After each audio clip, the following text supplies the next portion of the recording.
Hey guys, Kevin Downey from Kevin M. Downey. Thanks so much for taking the time. Really appreciate it. In this video, I want to talk about a pretty short topic. Is resume, when you're hiring, is resume a qualifier or a disqualifier? Okay, when you're screening candidates. And I would tell you, ultimately, it obviously depends on the position, but I'd really say it's both. For us, assessment result is going to be the qualifier coming in. If the dots don't line up, if they don't match up on the job, right? So let's take a look at BDR, right? We're going to look at Leo, for example, our BDR, SDR in-house. It's a hybrid position, okay? He's dealing with both outbound and inbound leads. He lines up really, really well for BDR and exceptionally well for SDR, okay? I don't care what his resume says. At the end of the day, I would like to see on his resume that he had some cold calling experience, but I know he's built for the job, right? And one of the things we see in hiring, and we're going to keep this to sales and sales related roles, right? If you need a Python programmer, right? They have to have that they have programmed Python. They got to know how to do it, right? You need an accountant that's a CPA. You need somebody who's a CPA, right? You need an attorney, right? Like you need somebody who's a licensed attorney. So, but beyond that, like when we talk about experience, it is by far the most overrated part of hiring. And part of the reason is because companies don't know what else to look at. All they know what to look at is resume, right? Because that's what we're taught to do. That's what HR does, internal recruiters. So the qualifier for them is experience, and specifically in sales, a lot of people want experience in the industry. They want industry knowledge and contacts and network and book of business, all that stuff. We hear that stuff nonstop, right? But when we look at that, right, part of the problem is that experience, we know, is one of the lowest predictors of success in a position, right? So resume, as an overall in the United States, our turnover rate is almost 50% of every position across all jobs annually in the United States. That means almost 50% of the people turn over their job once every year. Like that's a lot. That's a lot of movement. Why is that happening? And it happens because people aren't built for the job, right? Their resume gets them pigeonholed sometimes. So then they feel like they have to apply because, believing is seeing is believing, right? At the end of the day, what happens is job seekers get a job and then they kind of do something similar, or maybe on that second job, they make a move, but then they get a little bit pigeonholed in both a positive and a negative way. They may gain great experience and do very well in the position, but a lot of times they really find out they didn't really like that kind of role early in their career. But because everyone is so glued to experience, that's the only kind of job that they're actually getting calls back on, because the ATSs are screening out their resume, and that keyword or set of keywords is the primary thing it's pulling up. And so that's where they're getting their opportunities. And we hear stories like this all the time. We hear it in sales. People that have moved from company to company to company, supposed to be hunter sales or farmer sales reps, and they need to prospect, but they don't want to do any prospecting because they're not built for it. And they get the job because of their resume, and then they come in and they're there 3 to 9 months, 12 months. And they make they have their contacts, network, that kind of stuff. And they get a little bit of low hanging fruit, but then everything stops happening because they don't want to prospect because they're not built for it, right? So is resume a qualifier or a disqualifier? Within the scope of sales, for our purposes, it's a disqualifier in general. We are looking at assessment result first. And then we want to look at we obviously are looking at interview and what, fit compensation wise, location, type of job, routine, everything like that, right? Now on the resume, when does experience matter? So if you are unwilling to take any risk on somebody who's built for cold outreach, but they don't have experience doing it, that can make some sense, because we know from experience that if you hire someone that hasn't ever done any cold outreach before, that type of position might be too much of a grind for them, right? Now, if you match them on the wiring pattern, if you match them on the assessment, it's pretty unlikely, but it can happen, right? So so they know what to expect in the position.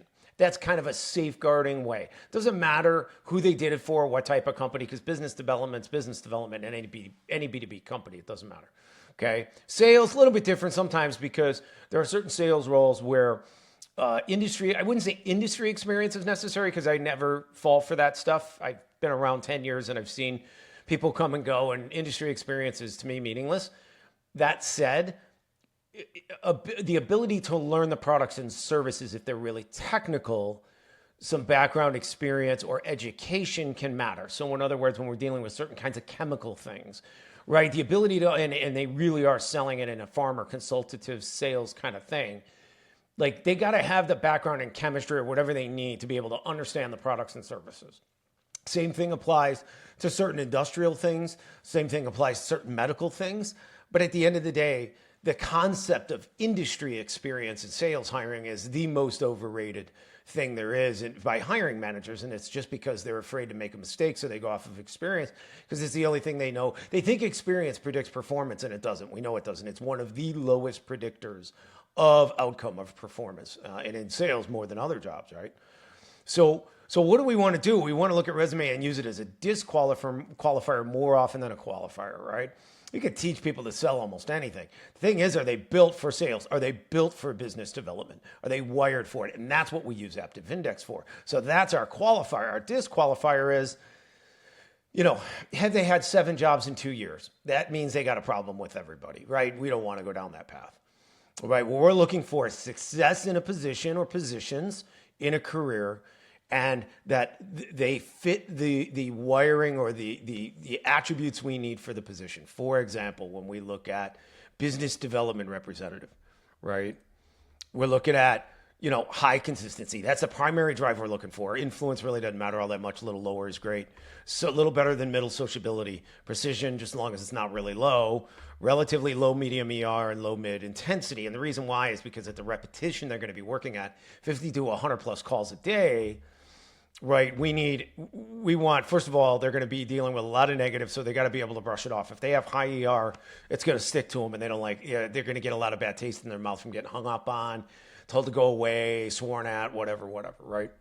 So we want relatively low mid-ER. We also want low mid-intensity because we want the Energizer Bunny. We don't want somebody that's just so rapid that they burn out, because that's what'll happen at a BDR role. We want somebody that's just, it's not tortoise in the hair, but it's close. It's like steady, same thing day after day after day, like repetition, right? So we know, we can tell whether or not somebody is built for this job. Right? And that's our qualifier, right? We're talking about an 80-some% match for Leo, let's say, on BDR, on SDR, he's like a 90-some% match, okay? That matters, okay? What is he not a match for? He's not a match for hunter sales or even farmer sales. Not a match for it, right? Not even close. Would I hire him for sales? No. I don't care what his resume says. At the end of the day, he's not a match for it, right? He does not want to maintain ongoing relationships with people, and he doesn't have the high enough influence to be a hunter sales rep. But he's got consistency through the nines, and he's got really good precision, which can be advantageous because his documentation, this has to do with level of detail, right? So his documentation and attention to detail with CRM and notes and all that stuff is really, really good. When you schedule appointments, they're very accurate, like he doesn't make mistakes. He doesn't overly rush, right? He does it correctly. Low ER, he brushes everything off. Like, people get mad at him. Oh, well, he doesn't care. He just dials the phone again. Intensity, not too high. Good. Just like Energizer Bunny. That's what we want, right? So understand that when we're hiring, and this goes to what we do at Kevin Downey in Recruiting for Sales, we are looking for people who are built for the position, right? Hunter sales rep is not a prospecting agent. They are not a business development representative. And hiring for that makes no sense. Farmer sales reps, and I cover this in other videos, I don't care what the industry experience is. And I know what companies say, well, we want somebody with a network and a book of business. Okay, well, let's examine that really fast. That's another conceptually is ridiculous. Because if somebody really is that entrenched in your industry, they are not looking for jobs anywhere, right? And you're not going to move them over because you're not going to pay them enough. In most cases, we've dealt with this for 10 years, right? If you're going to move somebody from company A to company B, you're going to have to give them a hell of an increase in pay, because they're going to probably have to break a non-compete and deal with that headache. So, and if they really are that entrenched in your industry, they can reach out to a handful of people in the industry and have a job in a heartbeat. They don't need to be looking for a job in the sense of job boards and advertisements and marketing that we do, for example, right?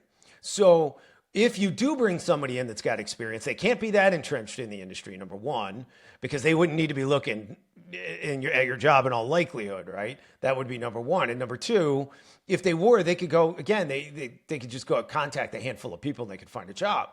So how many people do they really know? How big of a book of business do they really have? And if they come to your company, how related is it?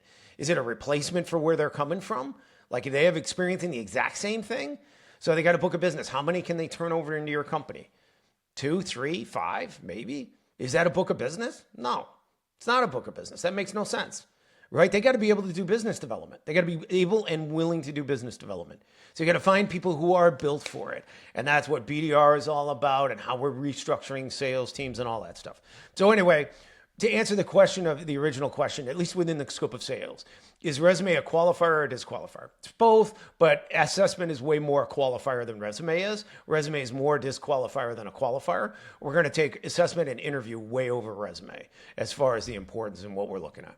Okay. Hopefully that helps you. If you need anything, help finding a great sales talent or, whether in the United States, local in-house, outside territorial sales, remote, you need to go lower cost for a biz dev rep or inside sales rep. We've got remote reps in Latin America that are awesome, great English speaking skills, really good experience with US companies.